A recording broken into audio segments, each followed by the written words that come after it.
Assalamualaikum warahmatullahi wabarakatuh. Selamat sore semuanya. Yang saya hormati Bu Yulia Hamdaini, SEMSI, selaku dosen pengampu mata kuliah Komunikasi Bisnis kelas A Indralaya, dan teman-teman semuanya.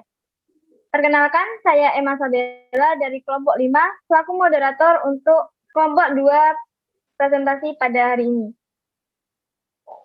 Mengenai proposal pengabdian kegiatan desa, yaitu pembuatan cash flow dalam pengelolaan keuangan rumah tangga di Desa Pusar, Kecamatan Batu Raja Barat, Kabupaten Ogan Komering Ulu.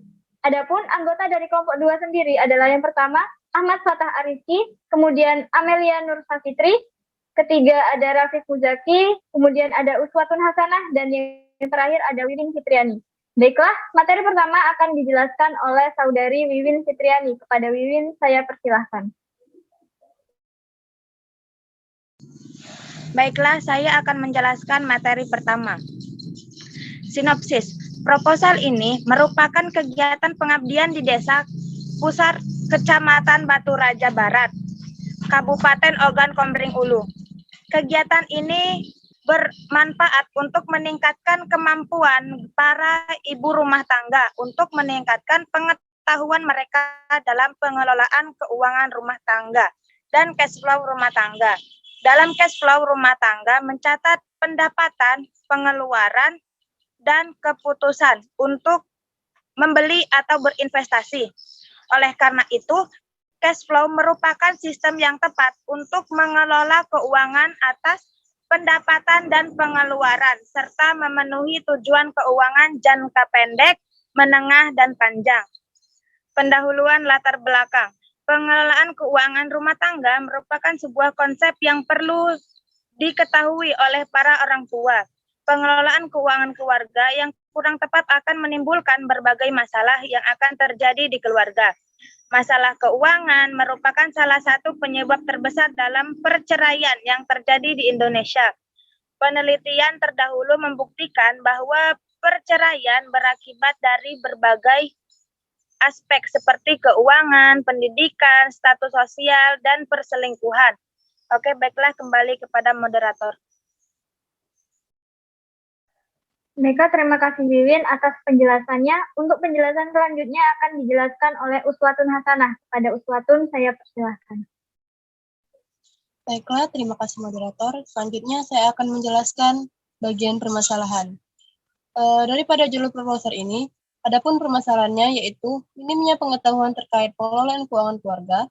Yang kedua, minimnya pengetahuan terkait pembuatan cash flow untuk keuangan keluarga. Yang ketiga, ketiadaan sosialisasi terkait pengelolaan keuangan keluarga dalam bentuk cash flow. Selanjutnya, saya akan membahas tujuan daripada proposal ini. Tujuan daripada proposal ini yaitu, pertama, memberikan pengetahuan yang memadai mengenai cash flow dalam mengelola keuangan rumah tangga. Yang kedua, memberikan pelatihan untuk membuat cash flow dalam mengelola keuangan rumah tangga. Selanjutnya, adapun manfaat yang diberikan daripada proposal ini yaitu ada dua jenis manfaat untuk kelompok sasaran dan untuk tim pengabdi. Yang pertama ada kelompok sasaran. Bagi para perangkat desa, dapat membantu mereka dalam membuat cash flow dalam mengelola keuangan rumah tangga. Dan yang kedua, bagi tim pengabdi, pelatihan untuk membuat cash flow dalam mengelola keuangan rumah tangga dapat memberikan pengalaman dan sekaligus sebagai wahana untuk melaksanakan kegiatan pengabdian kepada masyarakat. Baiklah, selanjutnya saya kembalikan kepada moderator. Baiklah, terima kasih Uswatun. Untuk selanjutnya akan dijelaskan oleh saudara Rafiq Muzaki. Kepada Rafiq, saya persilahkan. Selanjutnya saya akan menjelaskan profil desa. Ini merupakan gambaran umum dari Desa Pusar, Kecamatan Batu Raja Barat, Kabupaten Ogan Komering Ulu. Jadi bisa kita lihat bahwa ini peta dari Desa Pusar. Selanjutnya saya akan menjelaskan sejarah singkat Desa Pusar. Asal mulanya Desa Pusar itu didirikan oleh nenek moyang Desa Pusar yang bernama Muhammad Yunus atau yang dikenal dengan sebutan Puyang Panjang. Pemberian nama Desa Pusar sendiri menurut keterangan warga sekitar ya ini karena terdapat pusaran air yang terdapat di bawah jembatan gantung Desa Pusar yang diyakini warga terhubung dengan Bukit Naga dan Lubuk Naga yang terdapat di Desa Saung Naga. Desa Pusar memiliki luas desa yakni sebesar 402 km kubik. Sedangkan letak geografis Desa Pusar itu sendiri, secara administrasi, kondisi Desa Pusar mengelompokkan dalam satu wilayah dengan Kecamatan Batu Raja Barat. Dengan jarak tempuh dari kecamatan itu 1 menit dan ke kabupaten itu 5 menit. Dilihat dari topografi Desa Pusar, berada pada ketinggian 1 sampai 15 meter dari permukaan laut, dengan suhu rata-rata 30 derajat Celcius, dengan kelembapan 60% dan curah hujan rata-rata 40 mm per tahun. Secara geografis, Desa Pusar terletak di tepi Sungai Ogan yang secara umum berupa lahan gambut yang cocok untuk tanaman padi, palawija kelapa, sayur-sayuran. Tradisi sendiri dari Desa Pusar itu ada yang unik, yaitu siapapun dari lelaki dari luar desa, jika ingin menikahi wanita dari desa tersebut harus membawa 1 kambing hitam untuk disembelih sebagai penyembahan untuk Muhammad Yunus atau nenek moyang mereka yang menciptakan Desa Pusar atau yang disebut sebagai Puyang Panjang. Itu saja, saya kembalikan ke moderator. Baiklah, terima kasih kepada Rafif atas penjelasannya. Untuk selanjutnya akan dijelaskan oleh Ahmad Fatah. Pada Fatah, saya persilahkan. Baik, terima kasih moderator. Selanjutnya adalah tinjauan pustaka. Teori dari pengertian cash flow. Cash flow adalah nama lain dari laporan arus kas. Laporan arus kas ini merupakan laporan keuangan untuk melacak setiap pemasukan dan pengeluaran hingga menghasilkan analisa keuangan, apakah mengalami penurunan ataupun kenaikan. Elemen utama dari cash flow ini adalah uang yang masuk dan keluar. Uang yang masuk disebut sebagai cash inflow dan uang yang keluar dinamakan cash outflow. Selanjutnya, jenis pemasukan dan pengeluaran dalam cash flow. Yang pertama, jenis pemasukan. 1. Pemasukan aktif. Merupakan sumber pendapatan utama yang diterima secara rutin. Contohnya seperti gaji, profit, usaha, honor, bonus, dan THR. Yang kedua, pemasukan investasi.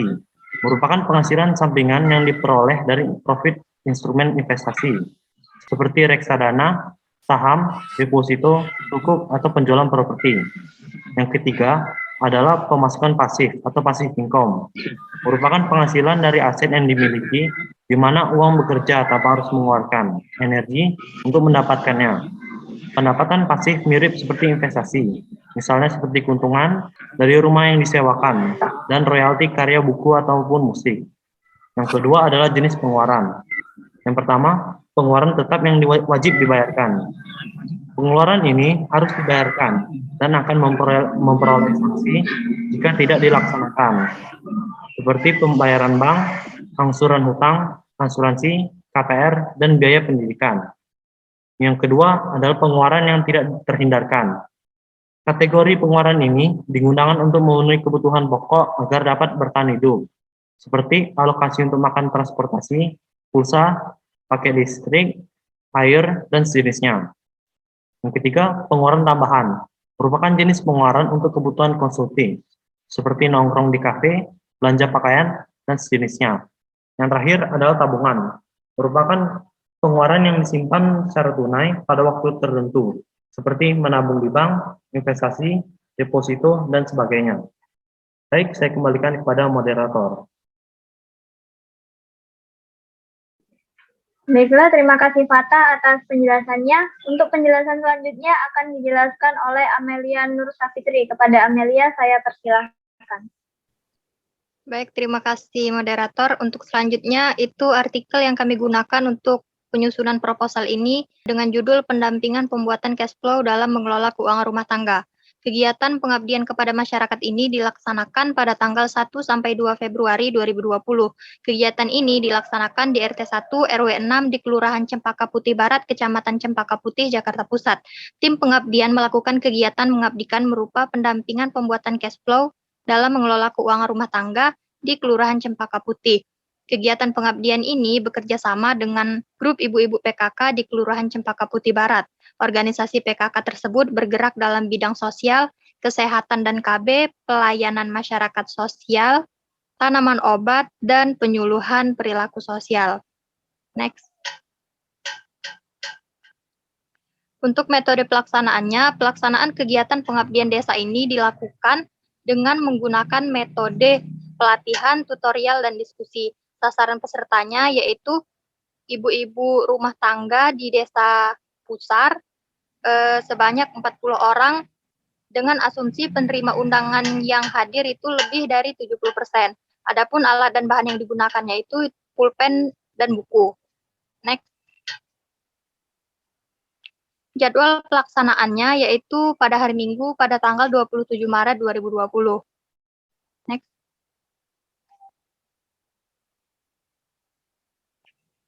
Untuk anggarannya itu terbagi menjadi dua, yaitu belanja habis pakai dan perjalanan. Pada anggaran belanja habis pakai itu total keseluruhannya sebesar 1.610.000 dan anggaran pengeluarannya itu total sebesar 600.000. Jadi total keseluruhan anggarannya sebesar 2.210.000. Demikian saya kembalikan ke moderator. Baiklah, terima kasih kepada Amelia atas penjelasannya. Itu tadi presentasi dari kelompok 2. Untuk kurang dan lebihnya kami mohon maaf. Pada Allah saya mohon maghfirahnya. Kami akhiri wabillahi taufiq wal hidayah. Wassalamualaikum warahmatullahi wabarakatuh. Waalaikumsalam warahmatullahi wabarakatuh. Waalaikumsalam warahmatullahi wabarakatuh.